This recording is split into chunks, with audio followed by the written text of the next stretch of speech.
les labos d'Angers, c'est Xavier Massé, donc du Festival Premier Plan, qui vient me voir. Moi, je suis documentariste pour faire un laboratoire entre amateurs et professionnels sur un temps de 7 jours, dans le cadre des ateliers d'Angers. C'est en fait un événement qui se passe au mois de juillet, en fait, et qui est très lié au Festival Premier Plan et qui est organisé par le Festival Premier Plan. Et j'ai dit oui, et on a mis en place une expérience un peu laboratoire où des gens qui connaissaient bien le cinéma, en fait, qui étaient amateurs passionnés et professionnels, se confrontaient au documentaire sur une durée de 7 jours, mais avec des repérages faits pendant 2 mois sur une thématique donnée. Et c'était très chouette comme expérience, très fatigant aussi. Et on a rencontré quelqu'un du labo, en fait, au bout de la 4e édition, qui s'appelle Pénélope Lamoureux, qui nous a dit j'ai adoré cette expérience, moi j'aimerais bien faire la même chose en Algérie. Et il se trouve qu'elle travaillait à l'ambassade de France en Algérie. Et donc en fait elle avait le financement qui permettait de monter une formation. On a pris ce modèle labo d'Angers et puis on l'a repris en Algérie, mais sauf qu'on a fait bouger beaucoup de choses. Du coup le labo d'Alger, c'est des professionnels algériens qui font du documentaire et qui le découvrent la plupart du temps, et qui sont eux-mêmes dans leur pays, en fait, des journalistes, des ingénieurs du son, des cadres, donc ils sont professionnels, mais qui découvrent le genre documentaire. Voilà. Et on en a fait 4. 12 films ont été produits dans ce cadre-là. Et aujourd'hui, il y a tout un réseau documentaire, en fait, qui existe à travers ce labo. Et on est la seule formation en Algérie qui recouvre l'ensemble des processus de fabrication en documentaire. C'est triste à dire, hein, mais du coup, un réseau relativement intéressant et intense s'est construit autour de ces labos. Alors moi, je suis donc réalisateur de profession et là, le coordinateur pédagogique. Bon, c'est un grand mot pour dire que je m'occupe de suivre un petit peu les réalisateurs dans leurs projets. Et puis aussi, je fais la partie d'écriture qui dure 3 jours au mois de juillet à l'Institut où j'ai les 12 résidents ensemble. Et là, je leur explique ce que c'est que le documentaire, comment on l'écrit, comment on découpe. C'est un temps que j'aime beaucoup parce que je me retrouve avec les 12 tout seul. Et ensuite, dans la 2e session, viennent avec moi un intervenant monteur qui s'appelle Yassine Bouaziz, qui est un mec formidable, un Algérien. Et puis Arnaud Martin, qui était déjà dès le départ, qui est ingénieur du son, qui s'occupe de la partie son. Il nous manquerait quelqu'un en lumière pour faire bien les choses. Voilà. Mais mon travail, c'est un peu de coordination et d'accompagnement des réalisateurs. On n'est pas avec eux sur les tournages. Ça, c'est très important parce qu'on aurait un regard trop français. Et puis, c'est très important que ces labos soient l'Algérie vue par les Algériens. Voilà. Donc, il y a des moyens français, mais c'est vraiment une immersion dans la culture algérienne. Et ça, c'est essentiel. Et également, parmi cette liberté-là, il y avait cette histoire de langue libre sur lequel j'ai vraiment insisté dès le départ. C'est-à-dire que si on vient Institut français dans un pays étranger, je pense que l'enjeu, c'est vraiment de laisser la langue libre. Donc en fait, il y a des sous-titrages qui nous présentent pour nous un gros travail, mais les sujets sont libres, les langues sont libres, quoi. Voilà. Seule petite chose, peut-être, c'est que comme on est dans un rapport ambassade, il faut que les gens fassent attention à ce qu'ils racontent et à ce qu'ils disent pour ne pas mettre les gens en danger.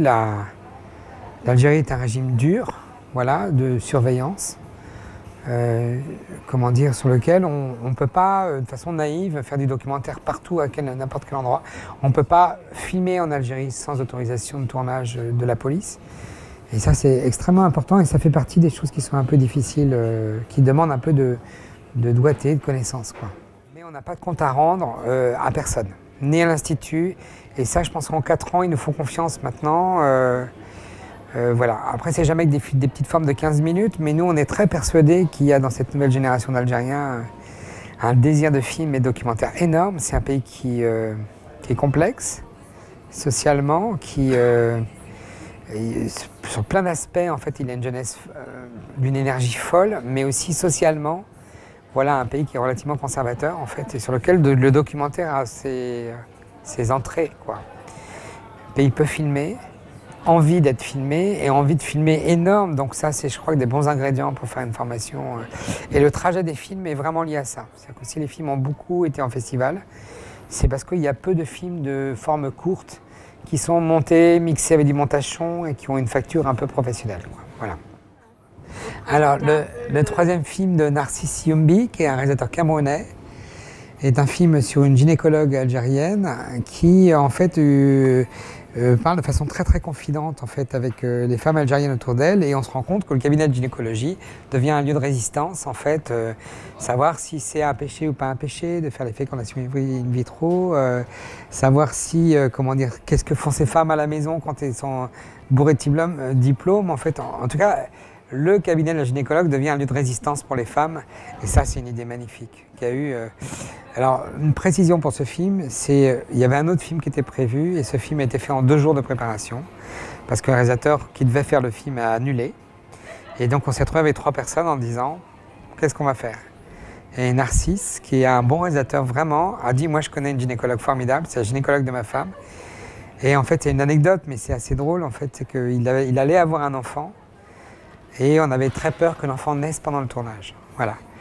Et que en fait sa femme qui est filmée avec le gros ventre, à la fin c'est sa femme en fait, et c'est son enfant. Et je pense que 15 jours ou 1 mois après son petit est né.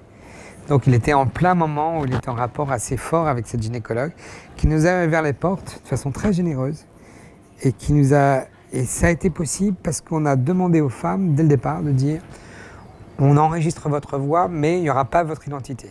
Parce qu'elle ne le pouvait pas, et je pense que c'était tout à fait le bon dispositif très drôle comme film. Et réaction dans la salle formidable, et je pense que c'est un film qui peut très bien marcher.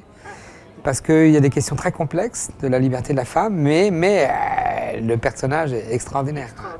Et fabuleux parce qu'il décapsule les tensions en une phrase en fait. Tout devient simple. Ça devient simple, ouais. Et puis je pense qu'elle est très à l'image de la femme algérienne qui dirige un peu, qui a peur de rien, qui est une batailleuse. Ouais.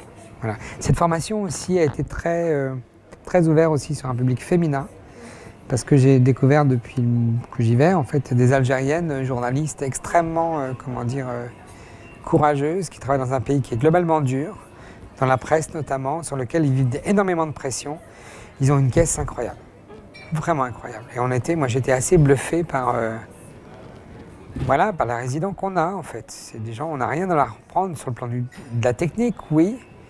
Sur le plan de la narration peut-être, mais sur le plan de la culture de leur pays, non. Voilà.